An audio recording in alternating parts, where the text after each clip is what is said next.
پاکستان ایک ایسا ملک جس کے قیام کے 64 سال بعد اس کے قیام کی داستان اور اہمیت صرف اسکول کی کتابوں تک رہ گئی ہے۔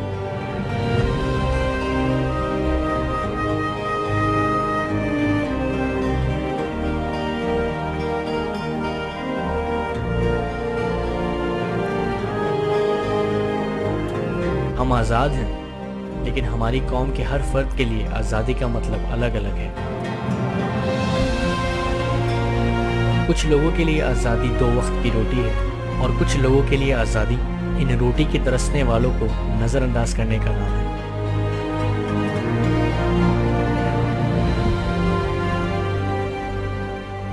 ہم تعلیم یافتہ ہیں، لیکن ہماری خواہشات کے خلاف کھڑے ہونے والا علم جہالت اور اس علم کو بتانے والا شخص جاہل کہلاتا ہے۔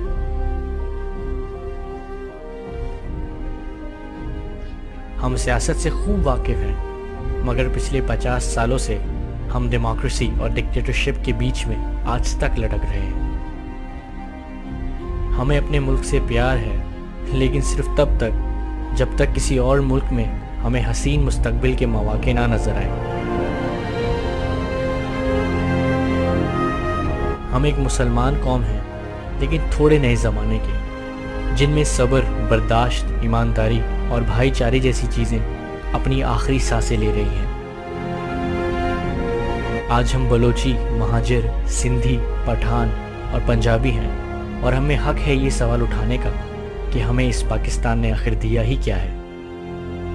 اسلام کے نام پر بننے والے اس ملک کو لسانیت کے نام پر بانٹ دیا گیا۔ یہ ایک ایسا ملک ہے جس نے اپنی چھوٹی سی عمر میں 3 جنگوں کا سامنا کیا، اپنا ایک بازو بھی کٹوا دیا۔ اس کے باوجود یہ دنیا کی 7ویں اور مسلمانوں کی پہلی اور واحد ایٹمی طاقت ہے۔ وہ ملک جس کو پچھلے 60 سالوں سے آج تک لوٹا جا رہا ہے، لیکن آج بھی یہ ترقی کی طرف بہت دھیمی رفتار سے بڑھ ضرور رہا ہے۔ یہ سب کچھ ناممکن تھا اگر اس ملک کے قیام میں اللہ سبحانہ تعالیٰ کی رضا نہ ہوتی۔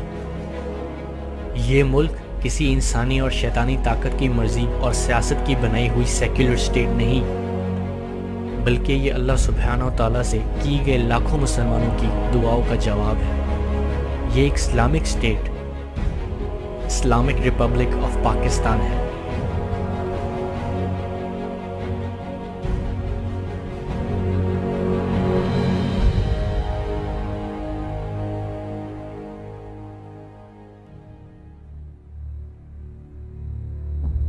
ہمارے ملک کے پاس سب کچھ ہے، اس کے باوجود ایسا کیوں ہے کہ اس کی قوم مایوسی، تنگحالی، مہنگائی، دہشت گردی اور حرام خور حکمرانوں کی بد عملی کا شکار ہے؟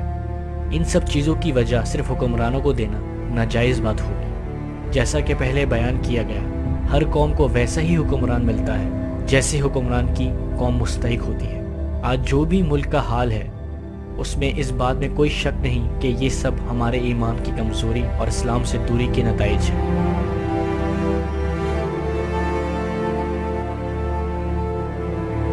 اور اس کی دوسری بڑی وجہ وہی لوگ ہیں جو پچھلے 1500 سال سے کچھ ایسے ہی حالات کا فائدہ اٹھا کر دنیا میں فتنے اور جنگیں برپا کر کے دنیا کی شکل میں تبدیلی لا رہے ہیں، اور 60 سالوں سے جن کا اولین نشانہ پاکستان اور اس کی عوام ہے۔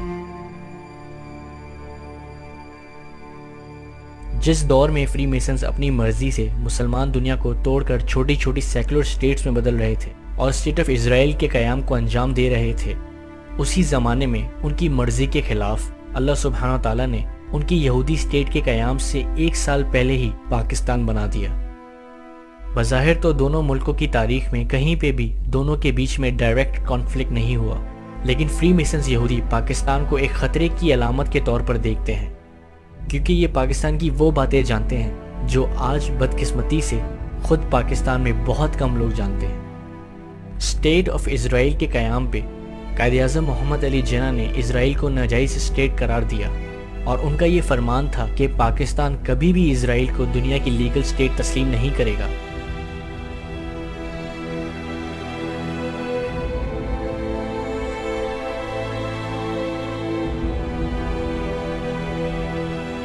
قائد اعظم کے انتقال کے بعد لیاقت علی خان کو اسرائیل کی طرف سے پاکستان کے لیے ایک بھاری فائنینشیل ایڈ آفر کی گئی، جس کے بدلے میں ان سے یہ ڈیمانڈ کی گئی کہ پاکستان اسرائیل کو ایز اے اسٹیٹ صرف تسلیم کر لے، لیکن لیاقت علی خان نے اس زمانے میں لاکھوں ڈالرز کی ایڈ کو رشوت قرار دے کر ٹھکرا دیا۔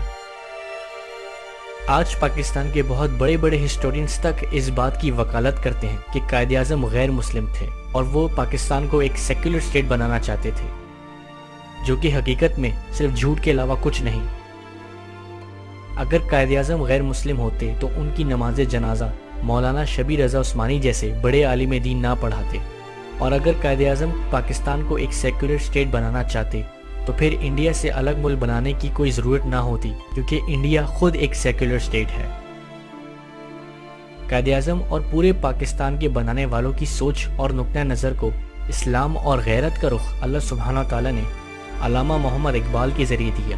علامہ اقبال وہ واحد شخص تھے جنہوں نے فری میسنز کے بنائے ہوئے اس کھوکھلے سیکولر نظام کو سمجھا اور اپنی شاعری اور فلسفے سے اس نظام کی دھجیاں اڑا دی، اور یہی سوچ اور نگاہ قائد اعظم کے اندر پاکستان اسٹیٹ بینک کی اناگریشن سیریمنی میں کیے گئے خطاب میں واضح نظر آئی۔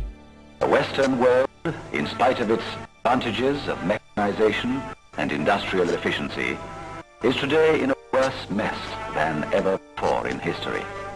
The adoption of Western economic theory and practice will not help us achieving our goal of creating a happy and contented people. We must work our destiny in our own way and present the world with an economic system based on the true Islamic concepts of equality of man and social justice. اچھا، یہ صرف اقبال اور جناح کا معاملہ جو ہے اس میں تو زیادہ زور تھا اجتماعی نظام پر۔ اسلام کا نظام اجتماعی، اسلام کا سیاسی نظام اور اقتصادی نظام، سماجی نظام، system of social justice as given by قرآن۔ لیکن اس تحریک کی حمایت عوام نے جو کی تھی اور علماء اور مشائخ نے جو کی تھی، پیر جماعت علی شاہ، پیر صاحب مانکی شریف، تمام تقریباً مشائخ جو تھے وقت کے، وہ سب مسلم لیگ کے ساتھ تھے۔ علماء میں اگرچہ جمعیت علماء ہند اور مولانا مدنی رحمۃ اللہ علیہ یہ پاکستان کے مخالف تھے، لیکن بہت بڑی تعداد علماء کے ساتھ تھی۔ خود علماء دیوبند میں سے ٹوٹ کر شبیر احمد عثمانی رحمۃ اللہ علیہ یہ آ گئے تھے کہ نہیں آ گئے تھے، اور ان کے ساتھی تھے۔ جمعیت علماء ہند سے کٹ کر جمعیت علماء اسلام بنی تھی، اور اس نے جو ہے مسلم لیگ کا ساتھ دیا اور تحریک پاکستان کا ساتھ دیا۔ ان کے پیش نظر کیا تھا کہ اسلامی سزائیں، اسلامی قوانین نافذ کیے جائیں۔ یہ دونوں سامنے رکھیے، کنٹراسٹ ہے۔ ان دونوں حضرات کے نزدیک اسلام کا نظام اجتماعی جو عدل دیتا ہے انسان کو، اور ان حضرات کے نزدیک اسلامی قوانین، اسلامی شریعت، خصوصاً تعزیرات، حدود کو نافذ کی جائے۔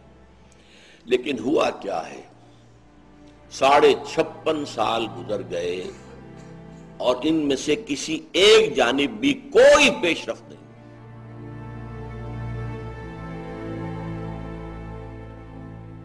پاکستان بنانے والوں نے پاکستان کے اندر اس نظام کو بحال کرنے کا ارادہ ظاہر کیا جس کو توڑ کر کمزور کرنے میں فری میسنز کو ایک طویل عرصہ لگا تھا۔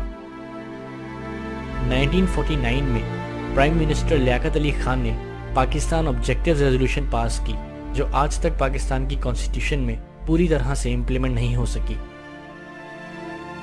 اس ریزولوشن کے مطابق پاکستان کا عدلی، معاشی اور قانونی نظام کی بنیادیں قرآن اور سنت کے عین مطابق بنائی جائے گی۔ پاکستان ہر نظریے سے ایک اسلامی ریاست کا بہترین نمونہ بنایا جائے گا۔ یہ وہ ساری باتیں تھیں جو فری میسن دنیا کو ہرگز برداشت اور منظور نہ تھیں۔ آبجیکٹیو ریزولوشن کے عمل سے پہلے ہی لیاقت علی خان کو قتل کر دیا گیا، اور ہر دوسری چیز کی طرح اس قتل کو بھی ایک حادثے کا نام دے کر بھلا دیا گیا۔